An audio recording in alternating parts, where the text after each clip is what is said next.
الحمد لله رب العالمين والصلاة والسلام على سيد المرسلين وعلى آله وصحبه أجمعين ومن اتبعهم بإحسان إلى يوم الدين أما بعد.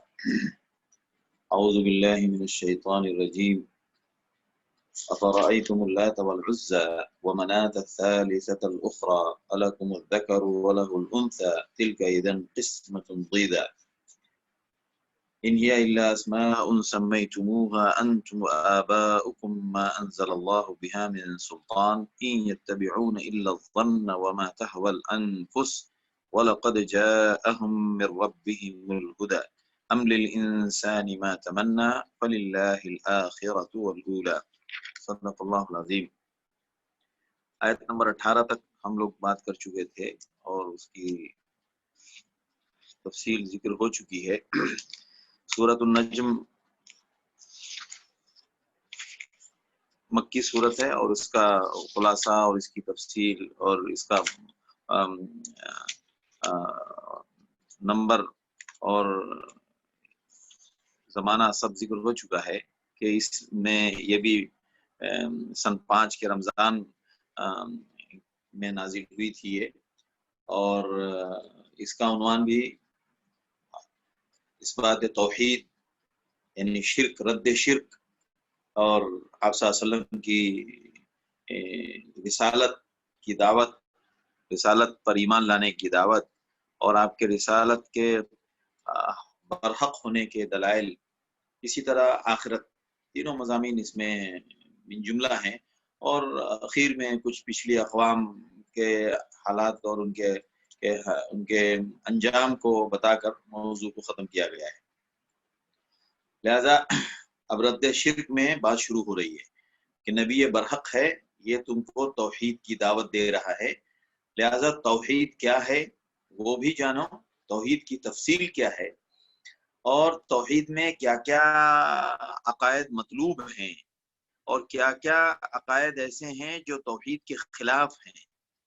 لہذا توحید کی تفصیل کیا ہے وہ قرآن و حدیث کی روشنی میں جاننا پڑے گا، ورنہ تو دنیا میں توحید کے دعوے دار سب ہیں.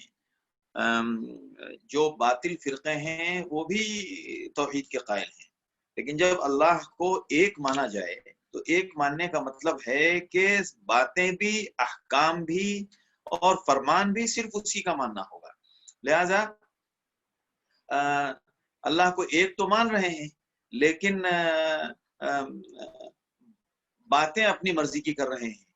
اپنے مرضی پر جو چیز ہمیں اچھا لگ رہا ہے اسے ہم تسلیم کر رہے ہیں، اور جو چیز ہمیں اچھی نہیں لگ رہی ہے اپنی مرضی کا فیصلہ کر رہے ہیں. لہٰذا توحید کے تعلق سے وہ بات بھی آ رہی ہے وَمَا تَهْوَى الْأَنفُسُ، جو دل میں آئے، جو مرضی میں آئے اسی کے کرنے کا نام دین نہیں ہے اور اس کا نام توحید نہیں ہے. لہذا یہاں سے رد شرک پر بات ہو رہی ہے. أَفَرَأَيْتُمُ اللَّاتَ وَالْعُزَّى وَمَنَاةَ الثَّالِثَةَ الْأُخْرَى أَلَكُمُ الذَّكَرُ وَلَهُ الْأُنثَى تِلْكَ إِذًا قِسْمَةٌ ضِیزَى. کہ کیا تم نے کبھی غور کیا ہے لات کے بارے میں اور عزا کے بارے میں اور منات کے بارے میں، اور ایک تیسرا جو جس کی تم عبادت کرتے تھے اور جہاں جا کے تم آداب بندگی پیش کرتے تھے، اور وہ تیسرا تمہارا معبود اور ایک تیسرا معبود منات، ان کے بارے میں کبھی غور کیا تم نے؟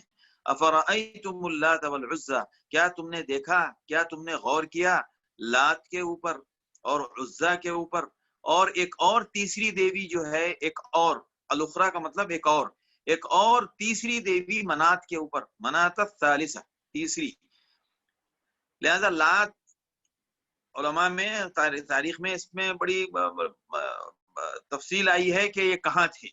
لہذا لات جو ہے یہ بنو ثقیف کا قبیلہ ثقیف کا، بنو ثقیف جو طائف میں تھے، یہ ایک بہت بڑی مجسمہ اور مورتی تھی جو طائف میں تھی، جس کو سب سے زیادہ اس طائف والے اس کو بہت اہمیت دیتے تھے. دوسرا عزا، یہ مقام نخلا میں تھا. عزا یہ ایک بہت بڑا درخت تھا، اور منات ایک بہت بڑا پتھر تھا جس پتھر کی پوجا کرتے تھے. یہ مکے کے قریب تھا، اور بعض روایتوں میں ذکر ہے کہ یہ تینوں بت کعبے میں بھی تھے. اور یہ بات سمجھ میں آتی ہے جب یہ تفصیل جانیں گے تو پتہ چلے گا کہ جتنے بت تھے، صنم اور وثن جو الفاظ آئے ہیں، الاوثان والاصنام، یہ سب مختلف قبائل کے ان کے اپنے اپنے تو تھے ہی. ان سب نے اس کا ایک ایک نمونہ یا ایک ایک پیس کعبے کے ارد گرد اور کعبے میں بھی رکھا ہوا تھا، کیونکہ وہ جب یہاں آتے تھے تو ان کو اپنا والا بھی چاہیے نا. تو لہٰذا یہ سب علاقائی طور پر بھی تھے اور اجتماعی طور پر کعبے میں بھی تھے. اسی لیے روایتیں آپ کو دونوں ملتی ہیں کہ کعبے میں رکھے ہوئے تھے، اور کعبے میں تو ایسے بھی 360 بت تھے. لہٰذا لات یہ مجسمے کی شکل میں تھا، اسٹیچو تھا، یہ انسانی شکل کا مجسمہ تھا. اور عزا یہ درخت تھا، 3 درخت ایک ساتھ، 3 بیری کے بڑے بڑے درخت تھے جس کو انہوں نے جہاں جا کے یہ عبادت کرتے تھے اور جہاں جا کے چڑھاوے چڑھاتے تھے، جہاں جا کے یہ طواف کرتے تھے، جہاں یہ جا کے دعائیں مانگتے تھے. اور منات ایک پتھر کی چٹان تھی. آپ دیکھیں گے وہ ساری شرک کی شکلیں، ہمیں تو اپنے ملک میں، اب ہم جس ملک کے رہنے والے ہیں وہاں ہمیں اس کا خوب تجربہ ہے کہ عبادت کن کن چیزوں کی جاتی ہے. لہذا درخت کے ساتھ بھی عبادت کا تصور جڑا ہوا ہے، پتھر کی چٹانوں کے ساتھ بھی جڑا ہوا ہے، اور انسانی شکل میں کوئی مجسمہ بنا ہوا ہو، یعنی خواہ وہ مادہ کا ہو یا نر کا ہو، اس سے بھی جڑا ہوا ہے. تو یہ تینوں جو ہیں اس شکل میں تھے. لہذا قرآن کہتا ہے کہ ان کے بارے میں کبھی غور کیا کہ ان کی حیثیت کیا ہے؟ کیا یہ معبود ہونے کی صلاحیت رکھتے ہیں؟ یا کیا ان سے تمہاری حاجتیں پوری ہوتی ہے تو کس بنیاد پر ہوتی ہیں؟ یہ تو ایک تو لات ایک مجسمہ ہے، اور اس مجسمے کے بارے میں تمہارا اپنا خیال ہے کہ ایک شخص تھا جو حاجیوں کو ستو گھول گھول کے پلاتا تھا، تو اس کے انتقال کے بعد اس کی محبت میں ایک مجسمہ بن گیا، پھر وہ مجسمہ جو ہے وہ معبود بن گیا. اسی طرح عزا کا حال ہے، اس درخت کے ساتھ بہت ساری امیدیں آرزویں جوڑ رکھی تھی تم نے، وہاں جا کے اپنی عبادت کرتے تھے. اور منات ایک چٹان کے بارے میں تم نے یہ تصور کر رکھا تھا. لہٰذا ان کے بارے میں کبھی غور کیا؟ اور دوسری بات، قرآن کہہ رہا ہے کہ الکم الذکر ولہ الانثی، تو تم نے اپنے لیے ایک دوسری اور بات، جو کچھ بھی تم اپنے لیے پسند کرتے ہو وہ نر پسند کرتے ہو، وَلَهُ الْأُنْثَى، اور اللہ کے نام پر جس کو تم نے فرشتوں کو خاص طور سے جہاں جہاں بطور معبود کھڑا کر رکھا ہے وہ سب مادہ ہیں. تو اپنے لیے تو تم نر کو خاص کرتے ہو اور اللہ کی ذات کے لیے مادہ کی تشخیص کرتے ہو اور تعین کرتے ہو. تِلْكَ إِذًا قِسْمَةٌ ضِیزَى، یہ پھر تو بڑی ظالمانہ تقسیم ہے، بڑی غیر منصفانہ تقسیم ہے کہ جو چیز اپنے لیے پسند، یعنی اپنے لیے کچھ اور پسند کرو اور اللہ کے لیے کچھ اور پسند کرو. یعنی تم جس کو اپنا معبود، تمام معبودوں میں سب سے بڑا معبود تم اپنے اعتبار سے جو سمجھتے ہو، اور خود کفار مکہ کہتے تھے مَا نَعْبُدُهُمْ إِلَّا لِيُقَرِّبُونَا إِلَى اللَّهِ زُلْفَىٰ، اصل ذات تو اللہ کی ہے لیکن اللہ کی ذات تک پہنچنے کے لیے ہم ان معبودان کے سامنے حاضری دیتے ہیں اور ان کی عبادت کرتے ہیں تاکہ ان کے توسط سے اللہ تک پہنچ سکے. تو قرآن کہتا ہے کہ بھائی آپ کو یہ وسیلہ اور یہ ذریعہ بنانے کے لیے کہا کس نے؟ اگر اللہ نے کہا، جیسے اللہ نے کہا کہ بھائی وَأَقِیمِ الصَّلَاةَ لِذِکْرِی، مجھے یاد کرنا ہو تو نماز پڑھو. تو اب اگر ہم سے کوئی پوچھتا ہے کہ بھائی آپ نماز کیوں پڑھتے ہیں، تو ہم کہیں گے بھائی قرآن میں اللہ نے ذکر کیا، حکم دیا وَأَقِیمُوا الصَّلَاةَ وَآتُوا الزَّکَاةَ اور إِنَّ الصَّلَاةَ تَنْہَىٰ عَنِ الْفَحْشَاءِ وَالْمُنکَرِ وَأَقِیمِ الصَّلَاةَ لِذِکْرِی وَلَذِکْرُ اللَّهِ أَکبر. اس طرح کی بے شمار مثالیں قرآن میں موجود ہیں، اللہ کے رسول صلی اللہ علیہ وسلم کی تعلیم میں موجود ہے، آپ صلی اللہ علیہ وسلم کے عمل میں موجود ہیں. تو اب ہم جو عمل کر رہے ہیں اس کی تمام دلائل موجود ہیں کہ ہم کیوں کر رہے ہیں. تو اسی طرح آپ جو کہتے ہو کہ ہم لات کو پوجتے ہیں، ہم منات کو پوجتے ہیں، ہم عزا کو پوجتے ہیں، تو یہ آپ کو کس نے کہا؟ قرآن کی کسی کتاب، آسمانی کسی کتاب میں اس نام کی کوئی حقیقت موجود ہو، یا ان کی عبادت کا کوئی حکم موجود ہو، یا کسی نبی نے کیا ہو، یا کسی نبی نے اس کے کرنے کی تعلیم دی ہو، کوئی تو دلیل پیش کرو. لہذا قرآن وہی کہہ رہا ہے کہ یہ تو دلیل پیش کرو. دلیل تو ان کے پاس تھی نہیں. دلیل کیا تھی وہ آگے آ رہی ہے، قرآن میں کہہ رہا ہے لہذا الکم الذکر ولہ الانثی. اور دوسری بات ایک اور کام کرتے ہو کہ اپنے لیے تو اب تمہیں اپنی طرف جو منسوب کرتے ہوئے وہ نر کو اپنی طرف منسوب کرتے ہو، بیٹے پسند کرتے ہو، اور اللہ کے لیے جو تم نے معبود کے لیے یا اللہ کے لیے جو تم اللہ کے حضور میں جو فرشتے ہیں ان تمام کو تم نے اپنی طرف سے بیٹیاں بنا رکھا ہے. یہ سب باتیں کہاں سے آئی؟ اب قرآن اس کو کہہ رہا ہے ان ہی الا اسماء سمیتم. یا تو آپ دلیل لائیں، دلیل تو ہے نہیں، کیونکہ اللہ جب خود براہ راست اللہ اپنے کلام میں اس کی تردید کر رہے ہیں تو دلیل کہاں سے لائیں گے وہ؟ تو قرآن کہہ رہا ہے ان ہی الا اسماء، یہ تو صرف نام ہے چند، سمیتموہا، جن کو آپ نے اپنی طرف سے رکھ لیا ہے.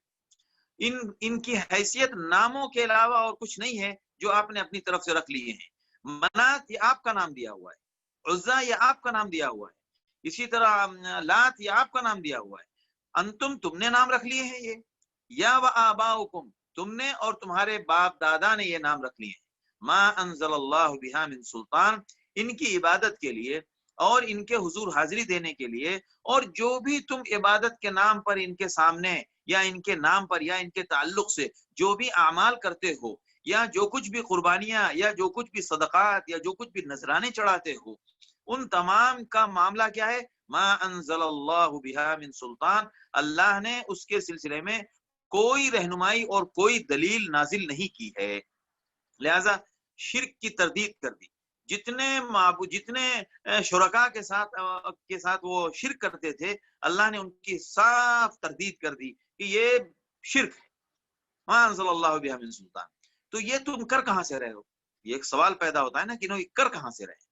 انہوں نے مان لیا کہ یہ کہتے ہیں کہ ہم نے اپنے باپ ما وجدنا علیہ آبانا، ما وجدنا علی ما وجدنا آبانا یا وجدنا علیہ آبانا، ہم نے اپنے باپ دادا کو پایا. ٹھیک ہے، پھر سوال پیدا ہوتا ہے کہ آپ کے باپ دادا کہاں سے کر رہے ہیں؟ ان کے پاس کہاں سے دلیل آئی؟ لہذا ان کے پاس دلیل کہیں سے بھی، جہاں بھی جا کے اس کا سرا ڈھونڈنے کی کوشش کرو گے، وہاں تمہیں اس کی اصل بنیاد اور حقیقت کیا ملے گی؟ وہ یہ ملے گی ان یتبعون الا الظن، یہ صرف ایک ذہن کی گھڑی ہوئی بات ہے، ایک گمان ہے، ایک خیال ہے، بس یعنی ایک خیال کے نام پر عبادت ہو رہی ہے. ان یتبعون الا الظن. کائنات میں عبادت سب سے انسان کی زندگی کا بڑا مقصد اور اصل کام ہے.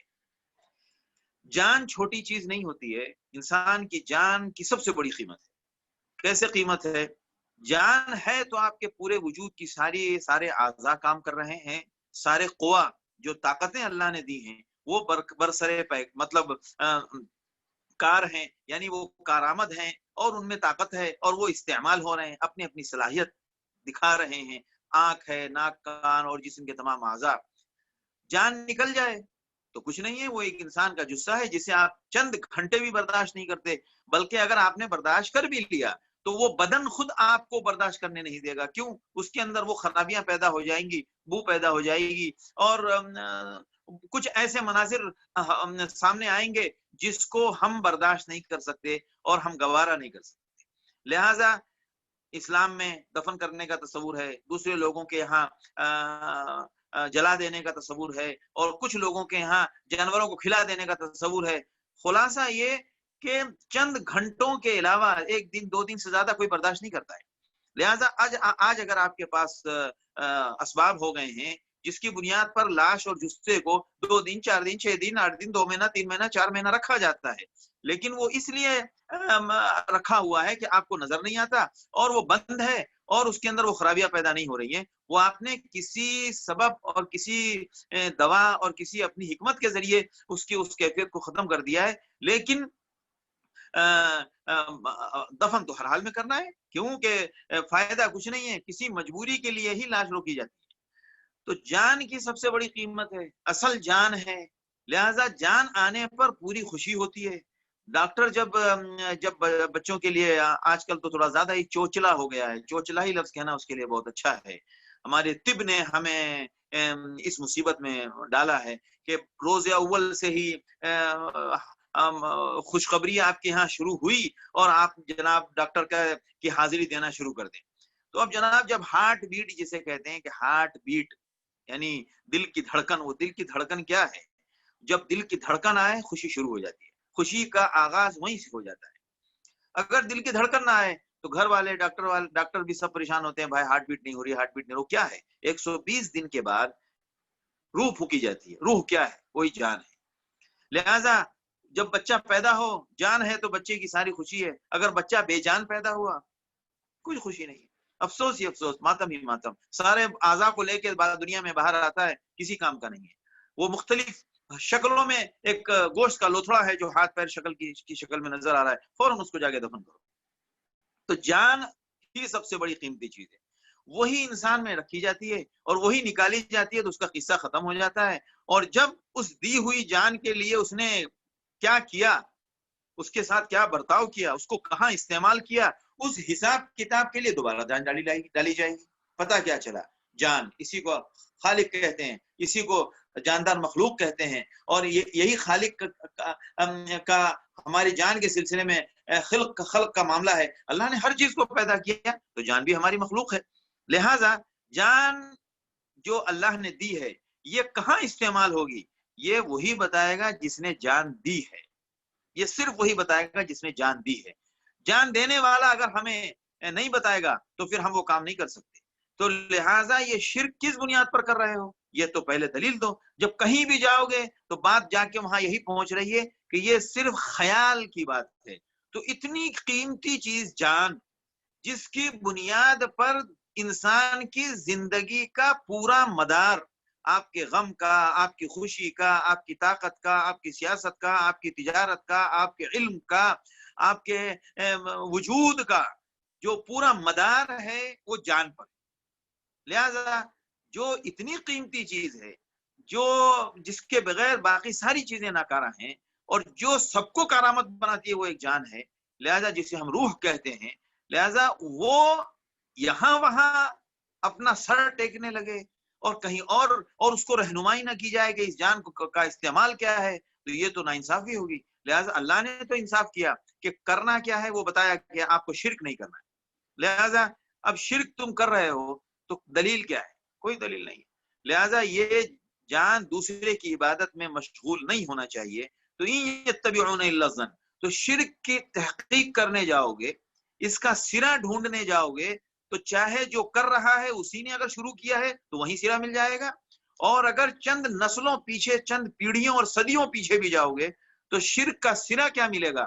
یہ ملے گا ان یتبعون الا الظن، یہ صرف خیال اور گمان کا ایک الجھن اور خیال و گمان کا ایک سلسلہ ہے جو انسان کو شرک کرواتا ہے، وہ خیال اور گمان۔ اب جان کو صرف خیال اور گمان کے نام پر تو ہم برباد نہیں کر سکتے۔ اب سمجھنے کی بات ہے، آپ یہ بتائیں، جب تک کسی معاملے میں آپ کو ایکسپیرینس نہ ہو اور اس کا تجربہ نہ ہو تو آپ اپنی جان کو رسک میں ڈالیں گے؟ مثال کے طور پر آپ کو یہ معلوم ہے کہ پہاڑ سے اگر میں نیچے چھلانگ لگاؤں گا اور نیچے میری جان کے بچنے کا کوئی سلسلہ نہیں ہے تو میں ہلاک ہو جاؤں گا، تو آپ اپنی جان کو رسک میں ڈالیں گے؟ نہیں ڈالیں گے۔ کیوں؟ مسئلہ جان کا ہے۔ آپ کسی بڑی بلڈنگ سے چھلانگ لگائیں گے؟ نہیں لگائیں گے، مسئلہ جان کا ہے۔ آپ کو معلوم ہے کہ اگر میں سمندر میں کود جاؤں گا تو میں ڈوب جاؤں گا، جان کا مسئلہ ہے۔ اگر آپ کو کہیں کوئی تجربہ ہی نہیں ہے، آپ کو نہیں معلوم کہ اگر میں یہ کام کروں گا تو کیا ہوگا، تو آپ اپنی جان کو بچاؤ کے تمام اسباب کے ساتھ رسک لیں گے۔ پتہ کیا چلا کہ جان کے لیے انسان بہت فکر مند رہتا ہے۔ تو دنیا میں ہر جگہ جان کے لیے آپ خیال کی بنیاد پر رسک نہیں لیتے، تو اپنے عقیدے اور اپنی آخرت اور اپنی عبادت کے لیے آپ نے بغیر تجربے کے رسک کیوں لے لیا؟ یہ تو سوال کرے گا نا اللہ۔ لہذا جب ہم دوسری جگہ اتنے فکر مند ہیں، کوئی نبی نے نہیں بتایا کہ تم کو سمندر میں کودو گے تو ڈوب جاؤ گے، یہ عام ہمارا آپ کا سب کا تجربہ ہے۔ بلکہ بہت سارے تجربات دنیاوی اعتبار سے دوسروں کو ہوتے ہیں، انبیاء کے پاس نہیں ہوتے، ہے نا۔ کھیتی باڑی کے بارے میں ہم دیکھیں، بہت سارے تجربات کے معاملے میں اللہ کے رسول صلی اللہ علیہ وسلم نے فرمایا کہ اس معاملے میں تم زیادہ بہتر جانتے ہو۔ لہذا خندق کھودی گئی، آپ صلی اللہ علیہ وسلم کو نہیں معلوم تھا کہ خندق بھی کوئی سلسلہ ہے جنگ سے حفاظت اور بچاؤ کا، تو بہت سارے تجربات دوسروں کو زیادہ معلوم ہوتے ہیں۔ لہذا کسی نبی نے دنیا کے جو جان کے بچاؤ کے معاملات ہیں وہ انبیاء آ کے نہیں بتاتے ہیں، رہنمائی کرتے ہیں اور اس کے سلسلے میں شریعت کے احکام بتاتے ہیں، لیکن دوسرے جو عام دنیاوی زندگی طرز کے جو تجربات ہیں وہ دوسروں کو بھی ہوتے ہیں، بہت سارے لوگوں کو ہوتے ہیں۔ لہذا وہاں پر انسان اپنی جان کو کھپاتا نہیں ہے. تو ہمارے وجود کی جو اصل حیثیت ہے وہ جان سے جڑی ہوئی ہے، اس کا مدار جان اور روح پر ہے. تو جو روح اور جان کے اوپر مدار ہے تو فطری بات ہے کہ وہ تو جب ہم دوسری جگہ صرف خیال اور گمان پہ اپنی جان کو اور اپنی روح کو رسک میں نہیں ڈالتے تو یہاں کیسے ڈالتے ہیں؟ کیونکہ ہمیں پتا ہے کہ میرے بدن کے کو تکلیف نہ پہنچے، یہ الگ بات ہے. مثال کے طور پر کوئی آدمی آپ کو ایک ایسا مشروب دے رہا ہے پینے کے لیے جس کا آپ کو پتا نہیں ہے، اور آپ دیکھ رہے ہیں وہ مشکوک سی چیز ہے، سادہ پانی نہیں ہے. آپ کو ڈر لگا کہ کہیں میں پی کے اس کو مر نہ جاؤں. دیکھیں اس میں ہاتھ نہیں کٹے گا، پیر نہیں ٹوٹے گا، سر نہیں پھٹے گا، لیکن زہر پینے سے انسان مر جائے گا. تو سب سے زیادہ جو انسان ڈرتا ہے وہ اپنی جان کو بچانے کے لیے. تو انسان کی جان کبھی بھی گمان کے نام پر استعمال نہیں ہوتی ہے. تو عبادت کے معاملے میں کیوں استعمال ہو گئے؟ قرآن اسی کو صاف کر رہا ہے، يَتَّبِعُونَ إِلَّا الظَّنَّ. دراصل یہ گمان کے پیچھے لگے ہوئے ہیں. اور دوسرے کس بات کے پیچھے لگے ہیں؟ وَمَا تَهْوَى الْأَنفُسُ. یہ اپنی مرضی، اپنی خواہش نفس کے پیچھے لگے ہوئے. خواہش نفس کسے کہتے ہیں؟ جو دل میں آئے مجھے یہ اچھا لگ رہا ہے، میں اس کو بہتر سمجھتا ہوں، میں اس کو. دیکھیے کسی تجربے کی بنیاد پر، کوئی مسئلہ جاننے کی بنیاد پر، حرام اور حلال جاننے کی بنیاد پر، حق اور ناحق جاننے کی بنیاد پر اگر میں کہوں کہ میں اس کو درست سمجھ رہا ہوں، وہاں پر تو میں درست سمجھ رہا ہوں چلے گا. کیوں کہ وہاں پر میں درست سمجھ رہا ہوں یہ صرف کہنے کے لیے ہے. اصل اس کے درست ہونے کی دلیل یہ ہے کہ پیچھے دلائل موجود ہیں. لیکن صرف اس لیے کہ میں کہہ رہا ہوں، میں نے جو کہہ دیا بس بات ختم. یہ میں والی جب بات آئے تو یہ بھی شرک کا ایک دوسرا نقطہ ہے. لہٰذا ہمیشہ یاد رکھیں اس سے بہت بچنا چاہیے. ہم آپ اور ہماری ایک بڑی تعداد وما تحول انفس کی شکار ہے. ہم بے شمار معاملات میں ہمیں کوئی تنظیم اچھی لگ رہی ہے. دیکھیے ایک ہوتا ہے انسان کے اندر صلاحیتیں موجود ہیں. ایک بندہ بہادر قسم کا آدمی ہے اور اس کے جسمانی قوا بہت اچھے ہیں، اس کے اندر ہمت حوصلہ بہت ہے، تو وہ کسی ایسی تنظیم کو جوائن کرے گا جس تنظیم میں انسان کے اس طرح کے کردار کو پیش کرنے کے مواقع موجود. ٹھیک ہے. اب ایک بندہ ذرا سا اس معاملے میں کمزور ہے تو وہ دین کی خدمت کے لیے وہ طریقہ اختیار کرے گا جس میں وہ اپنے مزاج اور اپنی طبیعت کے مطابق دین کی خدمت پیش کر سکے. ایک بزدل آدمی کو جہاد کا ذوق، جہاد کے لیے وہ بہت کارآمد نہیں ہوگا، لیکن اس کے دل میں جہاد کی نیت ہونی چاہیے. جہاد کا ارادہ چاہے کمزور سے کمزور انسان ہو دل میں ہونی چاہیے.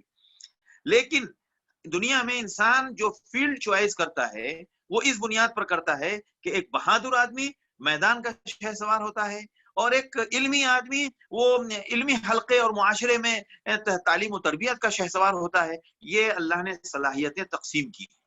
اس کو تحول انفس نہیں کہتے. تحول انفس اس کو کہتے ہیں کہ میرا دل کیا چاہ رہا ہے، جو میرا دل چاہ رہا ہے میں اسی کو درست سمجھوں گا اور اسی کو کروں گا. یہ ہوتا ہے تحول انفس کہ انسان مرضی کا تابع ہے. کوئی تنظیم کیوں اچھی لگ رہی ہے؟ مجھے یہ تنظیم اچھی نہیں لگتی. یار کیوں نہیں اچھی لگتی؟ اس میں اس کے اپنے نفس کو دخل ہے. مجھے فلاں تحریک سے بہت نفرت ہے. کیوں؟ اپنے نفس کی وجہ سے. اگر کسی تحریک سے محبت کرنی ہے تو اس میں اسلام اور دین اور شریعت کے جوام اسباب مطلب اس کا نظام موجود ہو اور وہ دین کی خدمت کر رہی ہو تو دنیا کی جتنی تنظیمیں ان سب سے ہمیں محبت ہونی چاہیے. جتنے لوگ کام کر رہے ہیں ان سب سے ہمیں محبت ہونی چاہیے، اس کی حوصلہ افزائی کرنی چاہیے. لیکن جماعتوں کے سلسلے میں بھی ہم تحول انفس کے شکار ہیں کہ ہم محبت اس سے کرتے ہیں جو ہماری جماعت کا ہے، ہم محبت اس سے کرتے ہیں جو ہماری تنظیم سے جڑا ہوا ہے، ہم تعلق اس سے قائم کرتے ہیں جو ہماری جماعت سے جڑا ہوا ہے. ہم اپنی جماعت والوں سے محبت زیادہ کرتے ہیں اور دوسری جماعت والوں سے محبت کم کرتے ہیں. اس سلسلے میں ہر جماعت والے اس کمی کے شکار ہیں. ہمارا کام اب یہاں پر دیکھیے وما تحول انفس کو تو بڑی آسانی سے کہہ کے گزر جاتے ہیں. تو وما تحول انفس کو ہم ہمارے اپنے لیے بھی سمجھنا چاہیے نا. یعنی شرک کی جو خرابیاں، جو بڑی بڑی خرابیاں ہیں، جیسے مثال کے طور پر شرک ایک نوعیت یہ ہے کہ مورتیوں کو پوجا جائے. ظاہر سی بات ہے ہم وہ نہیں پوچھتے الحمدللہ، لیکن کسی دوسری شکل میں اگر شرک ہمارے اندر موجود ہے تو اس سے تو ہمیں رکنا پڑے گا. ایسا تو نہیں ہے کہ ہم نے مورتی پوجنا نہیں کرتے، ہم مورتی نہیں پوجتے ہیں، ہم بتوں کی عبادت پرستش نہیں کرتے ہیں. تو اس کے بعد والی جو شرک کی قسمیں اور جو شرک کے اعمال ہیں ان پر ہم غور ہی نہ کریں اور ان کے اس سلسلے میں ہم فکر مند ہی نہ ہو. نہیں، جہاں جہاں شرک کا شبہ اور شائبہ پایا جائے ہر جگہ اپنے آپ کو بچانا پڑے گا. لہذا وما تہوی الانفس میں اللہ ہماری حفاظت فرمائے. انسان کے نفس کے تابع ہونے سے اللہ ہماری حفاظت فرمائے. لہذا قرآن میں اللہ نے فرمایا ہے افرأیت من اتخذ الہہ ہواہ. کبھی غور کیا آپ نے اس شخص کے بارے میں جس نے اپنے خواہش کو، اپنی مرضی کو اپنا خدا بنا لیا ہو؟ یعنی وہی ہم کریں گے جو ہمیں اچھا لگتا ہے، وہ کام جو شریعت تو منع کر رہی ہے لیکن ہم صرف اس لیے کر رہے ہیں کہ ہمارا دل چاہ رہا ہے. اللہ اس سلسلے میں انسان کو کوشش کرنا چاہیے کہ اپنی تربیت کرے، اپنے آپ کو بچائے. وما تہوی الانفس ولقد جاءهم من ربهم الهدى. تو ان کے پاس کوئی دلیل نہیں ہے سوائے گمان کے یا یہ کہ وہ اپنی مرضی کے پیچھے لگے. وَلَقَدْ جَاءَهُم مِّن رَّبِّهِمُ الْهُدَىٰ. اور جبکہ بات یہ ہے کہ ان کے رب کی طرف سے ہدایت آ چکی ہے، ہدایت آ چکی ہے، اس کے باوجود بھی گمان کی پیروی میں لگے ہیں اور نفس اور اپنی مرضی کے پیچھے پڑے ہوئے ہیں. لہذا اس سے آزاد ہونا چاہیے. توحید کا تقاضا یہ ہے کہ گمان کے اوپر نہ چلے. مثال ہم نے سنا ہے، لوگ کہتے ہیں نہیں، آپ نے کوئی بات سنی ہے تو آپ علماء سے تحقیق کریں کہ اس سلسلے میں کیا یہ جو شریعت کی بات ہے یہ درست ہے. لہذا ہر بات کی تحقیق ہونی چاہیے، اور سنا ہے آپ نے فوراً آنکھ بند کر کے نہ مان لیں. آج کل سوشل میڈیا میں اس کا خطرہ بہت بڑھ گیا ہے کہ بس لوگ بھیجتے جا رہے ہیں اور لوگ مانتے جا رہے ہیں، آنکھ بند کر کے مانتے جا رہے ہیں. اللہ تعالیٰ دوسرے لوگوں سے خدمت بھی کروا رہا ہے، اور بے شک جو کوشش کرتا ہے اللہ اس کی اصلاح فرماتے ہیں. ام للانسان ما تمنا. تو کیا انسان کی تمنائیں پوری ہو جائیں گی؟ یعنی یہ صرف نام ہے جو انہوں نے نام گڑھ لیے ہیں غیر اللہ کے، جس کی یہ عبادت کرتے ہیں. اللہ کی طرف سے کوئی دلیل نہیں ہے. یہ کیوں کر رہے ہیں؟ صرف اپنی مرضی کی بنیاد پر اور گمان کی پیروی میں، جبکہ ہدایت کا پورا مطلب ہدایت اللہ کی طرف سے ان کے پاس پہنچ چکی ہے. ام للانسان ما تمنا. اب قرآن ایک دوسرے اعتبار سے ان کی تردید کر رہا ہے. تو کیا انسان یہ سمجھتا ہے کہ جو تمنا وہ کرے گا وہ پوری ہو جائے گی؟ ام للانسان ما تمنا. دیکھیے یہ اپنے مفہوم میں عام بھی ہے، یہ ہمیں عام حالات میں بھی سوچنا چاہیے کہ ہر باپ ہر گھر والے جو تمنا کرتے ہیں وہ پوری ہو جائے. قرآن کا اعجاز ہے واقعی. کوئی آیت اس انداز سے، جملے ایسے ہیں کہ وہ اپنے سیاق سباق میں بالکل اسی تسلسل کا جملہ ہوتا ہے. اگر اس کو وہاں سے الگ کر دیں تو ہمارے لیے بہت بڑی عبرت اور بہت بڑی حکمت کی بات ہوتی ہے. اگر اس جملے کو الگ سے ہم بیان کریں تو اس میں ایک بہت بڑی نصیحت یہ ہے کہ انسان کو اس خوش فہمی میں نہیں رہنا چاہیے کہ جو تمنا ہم کریں گے وہ پوری ہو جائے گی. کیا انسان کی ہر تمنا پوری ہو جائے گی؟ یعنی انسان چاہتا یہی ہے کہ میری ہر آرزو پوری ہو، میری ہر تمنا پوری ہو، لیکن اللہ کا نظام ایسا نہیں ہے. تمنا کرنے کی حد تک تو ہمارا بس چل سکتا ہے، لیکن اس کا پورا ہونا یہ اللہ کے ہاتھ میں ہے. قرآن آگے کہہ رہا ہے فَلِلَّهِ الْآخِرَةُ وَالْأُولَىٰ. ابتدا بھی اللہ ہی کے لیے ہے، آخرت بھی اللہ ہی کی ہے، دنیا بھی اللہ ہی کی ہے، ہر چیز کا انجام بھی اللہ ہی کا ہے اور اسباب بھی اللہ ہی کے ہیں. فَلِلَّهِ الْآخِرَةُ وَالْأُولَىٰ. اول و آخر سب کچھ اللہ کے لیے ہے. لہٰذا انسان یہ چاہتا ہے. اب یہاں تمنا کے ساتھ کیا مطلب ہے؟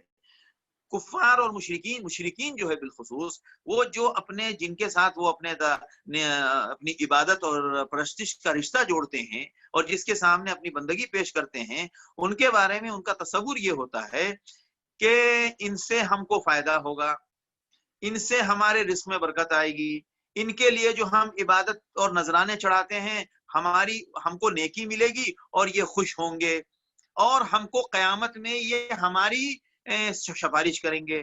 تو یہ ساری آرزویں مشرک اپنے معبود اور اپنے بتوں سے باندھتا ہے. تو قرآن کہتا ہے تو کیا یہ بات اتنی کافی ہے کہ تم تمنا کرو اور وہ پوری ہو جائے؟ یہ سب تم نے تمنائیں جوڑ رکھی ہے نا، آرزویں باندھ رکھی ہیں ان سے کہ ہماری سفارش کریں گے، یہ راضی ہوں گے تو ہم کو فائدہ ہوگا. دنیا میں بہت ساری آرزویں تم نے ان سے جوڑ رکھی ہیں اور آخرت کے تعلق سے بھی جوڑ رکھی ہیں. تو کیا صرف تمہارے تمنا کر لینا کافی ہے؟ ایسا نہیں ہوتا ہے. تمہارے تمنا کر لینے سے کام نہیں ہو جائے گا. اور دیکھیں آپ گمراہی اور شرک میں زیادہ تر یہی ہوتا ہے کہ گمان کی پیروی ہوتی ہے اور تمنائیں جوڑ لی جاتی ہیں، دونوں کی تردید ہو گئی. فَلِلَّهِ الْآخِرَةُ وَالْأُولَىٰ. اسباب بھی اللہ کے ہیں اور انجام بھی اللہ کا ہے. لہٰذا یہ دیکھو کہ کن انجام کے لیے اللہ نے کن اسباب کا مطالبہ کیا ہے اور کن اسباب کے ساتھ کیا نتائج جڑے ہوئے ہیں. لہٰذا